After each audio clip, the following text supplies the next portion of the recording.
Hello អ្នកគ្នាថ្ងៃនេះខ្ញុំមានឈុត mini បាទ tractor ប្រភេទ Koyun បាទខ្នាតតូចបាទចាញ់ទៅខាងបាទីខ្មែរបាទខេត្តពងស្ពឺហើយឈុត Koyun នេះយើងមានជាប្រភេទអតេសបាទសម្រាប់ធ្វើការដឹកហើយមានក្បាល Koyun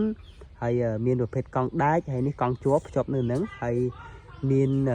ក្បាលបំទឹកបាទហើយមានផាលបាទមានផាលនេះផាលរបស់វាបាទហើយមានអានោះអញ្ចឹងសម្ភារៈទាំងអស់នេះដូចជាក្បាលបំទឹកអីមិនមែនចេះតែធ្វើយកទៅបានទេគឺយើងយកទៅយើងអាចចាប់ភ្ជាប់ជាមួយនេះចាប់ភ្ជាប់ជាមួយនឹងកន្លែងចាប់ជាមួយនឹងខ្សែពៀនវាមកនេះនៅកន្លែងដាច់នេះហើយយើងអាចចូលទៅជាប់ទឹកគឺយើងអាចបំទឹកបានណាបាទតែមិនមែនបំទឹកខ្នាតធំទេចឹងនិយាយថាបែបសំដែងនៃការបំទឹកអីចឹងណាគឺយើងអាចបំទឹកបានបាទបំទឹកចេញនេះក្បាលចេញទឹកវានេះបាទបំនេះក្បាលបញ្ចេញទឹកហើយយើងអាចដាក់មួយស្យោនឹងមកគឺអាចបំទឹកបានអូខេហើយឈុតនេះផងដែរឃើញមានគ្នាយើងគាត់រកច្រើនបាទសូមបញ្ជាក់ថាខ្ញុំអត់មានលក់ស្រាប់ទេព្រោះអត់មានពេលធ្វើទេគឺជាប់រៀបតឡានទេបាទយូរបានមួយទេអញ្ចឹងអានេះគឺម្ចាស់គេកក់លុយយូរឯងចិត្តមួយខែហើយត្រូវធ្វើឲ្យគេហើយមួយហ្នឹងអញ្ចឹងអ្នកដែលគាត់ចង់បានដែរគឺគាត់អាចកក់លុយមុនបាទ 50% ទៅធ្វើឲ្យណា